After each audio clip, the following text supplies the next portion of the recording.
VVI objective for examination. मेरे प्यारे भाइयों, आज फिर आपके लिए एक से एक ऑब्जेक्टिव जो है चुन चुन कर लाए हैं, जो एग्जाम में पूछेगा तो पूछेगा। तो चलिए देखिए, क्वेश्चन आपके सामने आ चुका है। क्वेश्चन है पहला कि आपातकाल में जयप्रकाश जी कहाँ गए। जी हाँ, बिल्कुल बिल्कुल जो है सही क्वेश्चन है, जो एग्जाम में पूछेगा तो पूछेगा। कहा जाता है ना कि एकदम चुनिंदा प्रश्न, तो चुनिंदा प्रश्न है कि आपातकाल में जयप्रकाश जी कहाँ गए। सबसे पहले हम आपको बता देना चाहते हैं, ये जो है अध्याय 3 संपूर्ण क्रांति से प्रश्न लिया गया है। जी हाँ, आपातकाल में जयप्रकाश जी कहाँ गए। इतना देर में आप सोच लिए होंगे कि कहाँ गए, कहाँ विदेश गए। ना ना ना ना ना, विदेश नहीं गए, तीर्थ यात्रा पर। अच्छा बताइए, आपातकाल में कोई तीर्थ यात्रा पर जाएगा? नहीं। कहाँ गए थे? जेल में गए थे। कहाँ गए? जेल में गए थे आपातकाल में। आप लोग देखते होंगे ट्रेन में आपातकालीन खिड़की, है ना जी। तो उसी तरह से हम याद रखेंगे कि आपातकाल में जयप्रकाश जी कहाँ गए? जेल में गए थे। अगला देखिए, किनके मार्गदर्शन में जनता पार्टी का गठन हुआ। समझिए, ये जनता पार्टी माने जनता लोग का पार्टी है ये जी। तो किनके मार्गदर्शन में, कौन इसमें अग्रणीय थे, तब बताइएगा। इसका भी आंसर हो जाएगा जयप्रकाश नारायण। जी हाँ, बिल्कुल सही। जयप्रकाश नारायण जी के मार्गदर्शन में जनता पार्टी का क्या हुआ था? गठन हुआ था। अगला प्रश्न देखिए क्या है, जयप्रकाश जी कैसे विचारक थे, मतलब उनका जो विचार था वो कैसा था। अब आप ही बताइए, कोई व्यक्ति लेखक रहेंगे तो वो स्वार्थी रहेंगे जी, वो सबके बारे में न सोचेंगे कि सबका विकास हो तो हमारा भी विकास हो। अब जो है तो जयप्रकाश नारायण जी जो थे कैसे विचारक थे? तो समाजवादी विचारक थे। हाँ बिल्कुल सही, समाजवादी विचारक थे। अब अगला देखिए, यह जो आपके सामने आया है, यह जो है अध्याय 4 का जो अर्धनारीश्वर जो चैप्टर है उससे ये प्रश्न निकाला गया है। जी हाँ, ये बहुत ही चुनिंदा प्रश्न है, ये सब एग्जाम में एकदम पूछा जाएगा तो पूछा जाएगा। इसको रट लो मेरे प्यारे भाइयों और बहनों, इसको एकदम रट लीजिए, दिमाग में बैठा लीजिए। अब समझिएगा, प्रश्न देखिए क्या कह रहा है। प्रश्न कह रहा है कि दिनकर को कौन पुरस्कार मिला था। दिनकर, देखिए जी, इनका पूरा नाम था रामधारी सिंह दिनकर। पूरा नाम क्या था जी? रामधारी सिंह दिनकर। लेकिन हम लोग शॉर्टकट में चल रहे हैं या बोल रहे हैं दिनकर को कौन पुरस्कार मिला। अरे भाई, पुरस्कार के तो 4 गो नाम दिया गया है, हम लोग सही क्या बोलेंगे? तो इनको मिला था। अब दिनकर जी तो भाई भारत के थे, तो भारतीय पुरस्कार में मिलेगा जी, तो भारतीय ज्ञानपीठ पुरस्कार। जी हाँ, दिनकर जी कहाँ के थे? भारत के थे, इसीलिए इनको मिला था भारतीय ज्ञानपीठ पुरस्कार। अगला देखिए प्रश्न, दिनकर जी किस सभा के सांसद थे? समझिए, दिनकर जी सांसद भी थे भाई, तो किस सभा के सांसद थे? प्रश्न तो हमारा आ गया किस सभा के। अब इसमें भी 4 ऑप्शन दे दिया गया है जी, विधानसभा, विधान परिषद, लोकसभा, राज्यसभा। तो किस सभा के सांसद थे? तो आंसर मारेंगे हम लोग राज्यसभा। जी हाँ, राज्यसभा के वो क्या थे?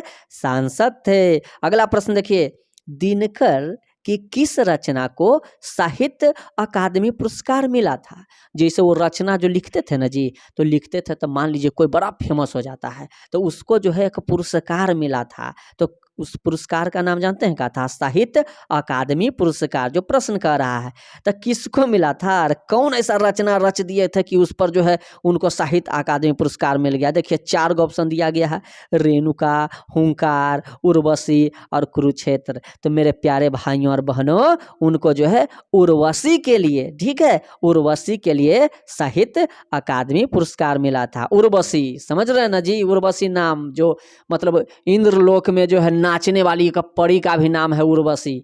तो समझिए जी, उर्वशी के लिए उनको क्या मिला था? साहित्य अकादमी पुरस्कार मिला था। अब देखते हैं अगला।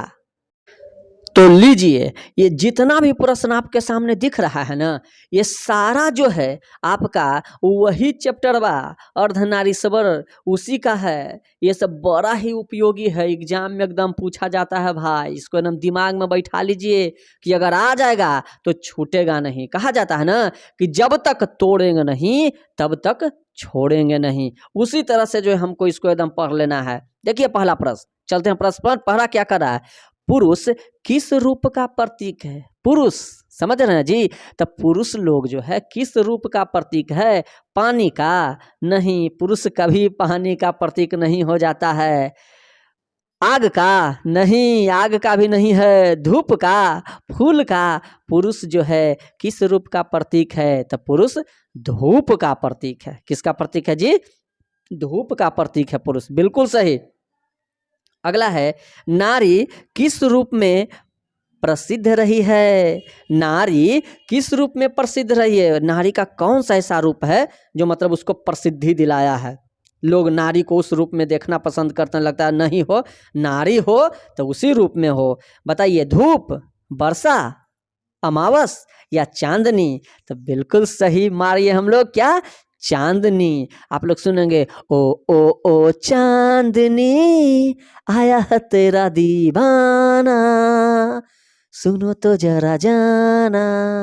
गाना सुने हैं ना जी? तो उसी तरह से नारी किस रूप में प्रसिद्ध रही है? तो चांदनी के रूप में प्रसिद्ध रही है। एकदम ठंडक फील होता है, तो ना देखते हैं कितना भी गुस्सा होते हैं और नारी के पास जाके बैठते हैं तो हम पूरा शांत हो जाते हैं। अगला है, विचार किसका प्रतीक है? विचार जो है किसका प्रतीक है? पति का, पत्नी का, जानवर का या प्रकृति का? तो विचार जो है पति का प्रतीक है। आंसर क्या मारेंगे? क हो जाएगा। पति का प्रतीक हमारा क्या हो जाता है? विचार हो जाता है। अगला प्रश्न, भावना किसके लिए प्रयुक्त होता है? भावना, कहता है ना, भावनाओं में मत बहो बेटा, नहीं तो गड़बड़ा जाओगे, और अगर इसी तरह घूमते रहो तो एक आध दिन तुम धरा जाओगे। तो बताइए, भावना किसके लिए प्रयुक्त है? मित्र के लिए, प्रेमिका के लिए, पत्नी के लिए, छात्रा के लिए? अरे भाई, भावना जो है पत्नी के लिए। पत्नी देखते ही भावना में हम क्या होते हैं? बह जाते हैं। भावना किसके लिए प्रयुक्त है? तो भावना जो है पत्नी के लिए है। तो चलिए अब चलते हैं अगला।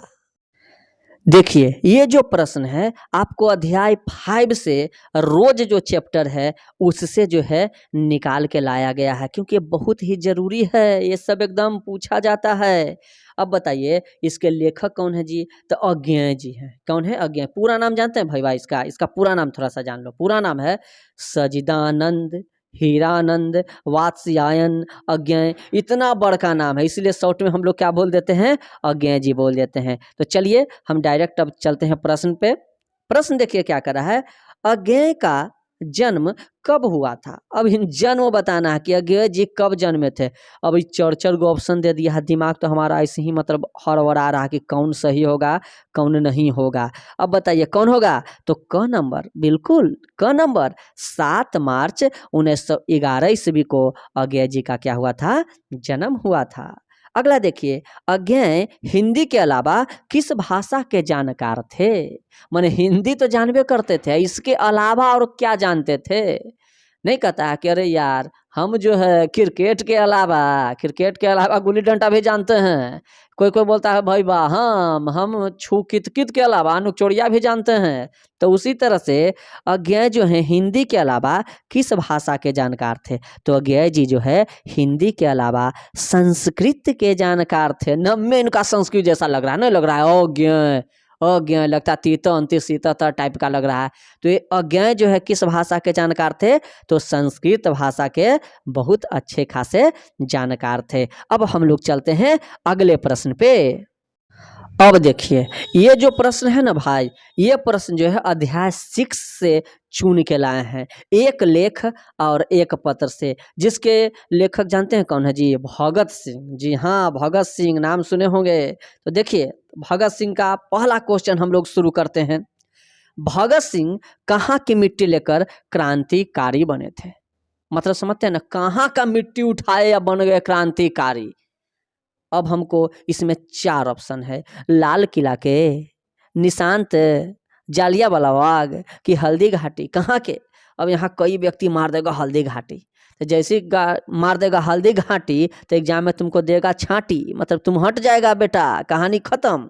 तो भगत सिंह कहाँ की मिट्टी लेकर क्रांतिकारी बने थे? तो जालियांवाला बाग। जी हाँ, जालियांवाला बाग का मिट्टी लेकर क्या बन गए थे? क्रांतिकारी बन गए थे कि हम पर करेगा इतना अन्याय, हम कर देंगे सबके सफाई। और वो जो है क्या बन गए? क्रांतिकारी बन गए थे। अगला प्रश्न, भगत सिंह कब चौरी चौरा कांड में शरीक हुए, मतलब शामिल हो गए थे? चौरी चौरा कांड, देखो ध्यान से सुनना, चौरी चौरा कांड, छौड़ी छौड़ा कांड मत समझ जाना, कई लड़के इसमें समझ गए होंगे छौड़ी छौड़ा कांड, जो गलत है। तो भगत सिंह कब चौरी चौरा कांड में शरीक हुए थे? तो भगत सिंह जो है 1922 ईस्वी में। कब जी? 1922 ईस्वी में जो है चौरी चौरा कांड में शरीक हुए थे। ऐसे भी 22 वर्ष में जो है चौरी चौरा मतलब छौरी छौरा वाला खेला ज़्यादा हो जाता है, आप लोग जानबे करते होंगे। अगला समझिए, महात्मा गांधी और कांग्रेस से किस उम्र में मोह भंग हुआ? मतलब महात्मा गांधी से भी और कांग्रेस से भी, तो कौन ऐसा उम्र के मतलब वो दहलीज पर चले गए कि मोहे भंग हो गया? न आपसे कोई मोह है, न तुमसे माया, इस पृथ्वी पर सब है मोह और माया। तो कितने वर्ष की उम्र में बताइए, समझिएगा, 15, 18, 21 या 25? अरे भाई वो उम्र क्या था? तो उम्र था 15 बरस के उम्र में जो है महात्मा गांधी और कांग्रेस से क्या हो गया था? मोह भंग हो गया था। तो मेरे प्यारे भाइयों, अगर आपको वीडियो अच्छा लगा होगा तो एक प्यारा सा, एकदम प्यारा सा कमेंट कर दीजिएगा और वीडियो को लाइक कर दीजिएगा, सब्सक्राइब कर दीजिएगा। और अगर चाहते हैं कि किसी का इस वीडियो से मदद हो जाए तो अपने पड़ोसन को वीडियो शेयर भी कर दीजिएगा। तो मिलते हैं आपसे अगले वीडियो में।